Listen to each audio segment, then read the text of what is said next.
പൊതുവെ ആലപ്പുഴയിലെ ഒരു കാര്യം ആലപ്പുഴയൊക്കെ സംബന്ധിച്ച് ചർച്ചാ വിഷയമായി പോയ എന്തെല്ലാം കാര്യങ്ങൾ. അപ്പോൾ അമ്പലപ്പുഴയിലെയും ഹരിപ്പാടിലെയും കായംകുളത്തെയൊക്കെ കാറ്റ്, ഹരിപ്പാടിന്റെ കാര്യം പറയേണ്ട, പ്രത്യേകിച്ച് കായംകുളത്തെയൊക്കെ കാര്യങ്ങളൊക്കെ പ്രതിഭയുമായി ബന്ധപ്പെട്ടുള്ള കാര്യങ്ങളൊക്കെ തന്നെയും ഒരുപാട് ചർച്ചയായി പോയതാണ്. അമ്പലപ്പുഴയിൽ ഒരു ട്വിസ്റ്റ് വന്നത് സുധാകരൻ ഇങ്ങനെ കളത്തിൽ ഇറങ്ങിയതോടുകൂടിയാണ്. അങ്ങനെ ഒരുപാട് കാര്യങ്ങൾ ആലപ്പുഴ ജില്ലയിലാകെ തന്നെ ഉണ്ടായിരുന്നു. ഇപ്പോൾ തെരഞ്ഞെടുപ്പ് ദിനം എങ്ങനെയാണ് എന്ന് നോക്കാം. രഘുനാഥ് നാരായണ നമ്മളോട് പോകേണ്ടത്. Raghu, good morning. എവിടെയാണുള്ളത്, ഏത് മണ്ഡലത്തിലാണ്, എങ്ങനെയുണ്ട് അവിടുത്തെ ഒരുക്കങ്ങളൊക്കെ തന്നെയും? ചർച്ചയായി പോയ ഒരുപാട് വിഷയങ്ങളുണ്ട്. എല്ലാം കണ്ടും കേട്ടറിഞ്ഞ് ജനങ്ങൾ ഓരോരുത്തരും പോളിംഗ് ബൂത്തിലേക്ക് എത്തുകയാണ്. കാറ്റ് എങ്ങോട്ടാണെന്ന് അറിയണോ ഇനി? അമ്പലപ്പുഴ നിയമസഭാ മണ്ഡലത്തിലെ 52-ാം നമ്പർ പോളിംഗ് സ്റ്റേഷനിലാണ് ഞാനുള്ളത്. ആളുകളൊന്നും ഇവിടെ എത്തിയിട്ടില്ല. നഗരത്തിൽ തന്നെയുള്ളൊരു ബൂത്താണ്. സ്വാഭാവികമായിട്ട് തന്നെ 7 മണിക്കാണ് പോളിംഗ് ആരംഭിക്കുക.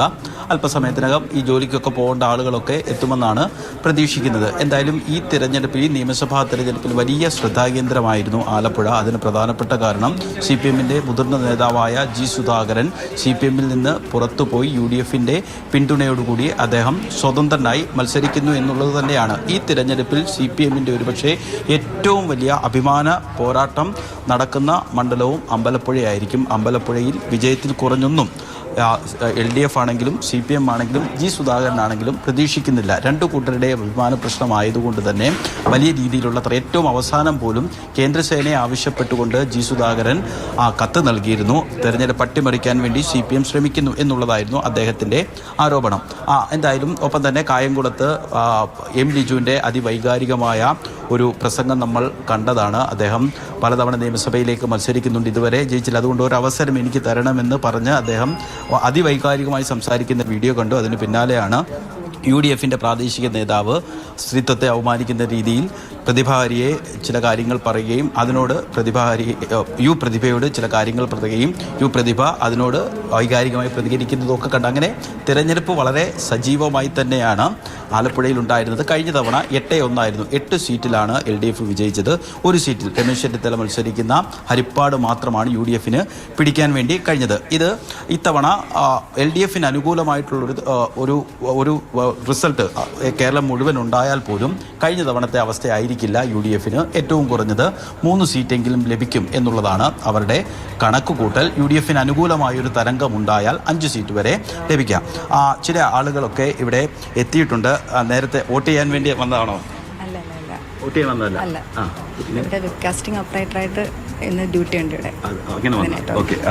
ഈ തെരഞ്ഞെടുപ്പുമായി ബന്ധപ്പെട്ടുള്ള ജോലികൾക്ക് വേണ്ടി വന്ന ആളുകളാണ്. ഇങ്ങനെ നഗരമായതുകൊണ്ട് തന്നെ നേരം പുലർന്നു വരുന്ന ആളുകൾ കുറച്ചൊക്കെ വൈകിയാണ് സ്വാഭാവികമായിട്ട് തന്നെ എത്തുന്നത്. എന്തായാലും രണ്ട് മുന്നണികൾക്കും വാശിയേറിയ പോരാട്ടം തന്നെയാണ്. BJP അങ്ങനെ ആലപ്പുഴ ജില്ലയിൽ നിന്ന് ഒരു സീറ്റൊക്കെ കിട്ടുമെന്ന് പ്രതീക്ഷിക്കുന്നില്ല. പക്ഷേ കഴിഞ്ഞ പാർലമെന്റ് തിരഞ്ഞെടുപ്പിൽ ശോഭാ സുരേന്ദ്രൻ വലിയ മുന്നേറ്റമുണ്ടായി. തദ്ദേശ തെരഞ്ഞെടുപ്പിലും മോശമല്ലാത്ത പ്രകടനം BJPക്ക് ഉണ്ടായി. അതുകൊണ്ട് പരമാവധി വോട്ടുകൾ നേടുക, ചിലയിടങ്ങളിലെങ്കിലും ചെങ്ങന്നൂർ പോലെയുള്ള അവരുടെ വലിയ പ്രതീക്ഷയുള്ള മണ്ഡലങ്ങളിൽ ഒരു നല്ല മാർജിനിൽ 2-ാം സ്ഥാനത്തൊക്കെ വരിക എന്നുള്ള അതിവാശിയേറിയ ഒരു പ്രചാരണ പ്രവർത്തനങ്ങളൊക്കെ നടന്നിരുന്നു.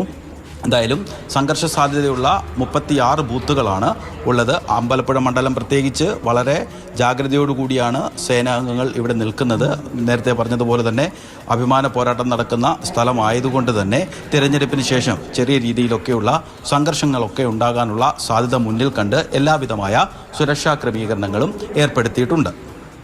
ഓക്കെ, ഇങ്ങനെയാണ് അമ്പലപ്പുഴയിൽ നിന്ന് തന്നെയാണ് പ്രത്യേകിച്ച് നമ്മൾ തുടക്കത്തിൽ പറഞ്ഞതുപോലെ തന്നെ ഏറ്റവും ശ്രദ്ധാ കേന്ദ്രമായിരുന്നു. എന്തെല്ലാം കാര്യങ്ങളാണല്ലേ സുധാകരന്റെ പേരിൽ തന്നെ അത് ചർച്ചയായി പോയത്. അപ്പോൾ UDF-ന്റെ പിന്തുണയോടുകൂടി മത്സരിക്കുകയാണ്. പ്രത്യേകിച്ച് പലയിടങ്ങളിലും സുരക്ഷയുണ്ട്. രഘു പറഞ്ഞതുപോലെ കൊട്ടിക്കലാശത്തിന് അന്ന് വൈകുന്നേരം ഹരിപ്പാടുണ്ടായ സംഭവങ്ങൾ ഉൾപ്പെടെ അങ്ങനെ പ്രധാനപ്പെട്ട ഇടങ്ങളിലൊക്കെ തന്നെയും ശക്തമായ സുരക്ഷ സാധ്യതാ ബൂത്തുകളിലൊക്കെ പ്രത്യേക സജ്ജീകരണങ്ങളൊക്കെ ഏർപ്പെടുത്തിയിട്ടുണ്ട്, സുരക്ഷാ ക്രമീകരണങ്ങൾ ഏർപ്പെടുത്തിയിട്ടുണ്ട്. നമുക്കിനി അഞ്ജന സുകുമാരൻ കൂടി ചേരുന്നുണ്ട് ബാലുശ്ശേരിയിൽ നിന്നും. ബാലുശ്ശേരിയിലാണ്. അപ്പോൾ യുവ നേതാക്കളുടെ ഒരു പോരാട്ട വീര്യം, പ്രത്യേകിച്ച് കോട്ട കുലുങ്ങില്ല എന്നൊക്കെയാണ് നിലവിലെ ഒരു സ്ഥിതി. പക്ഷെ തിരിച്ചു പിടിക്കുമെന്നൊക്കെ ഉറപ്പിച്ചുകൊണ്ട് UDF ഒക്കെ ഇറങ്ങിയിട്ടുണ്ട്.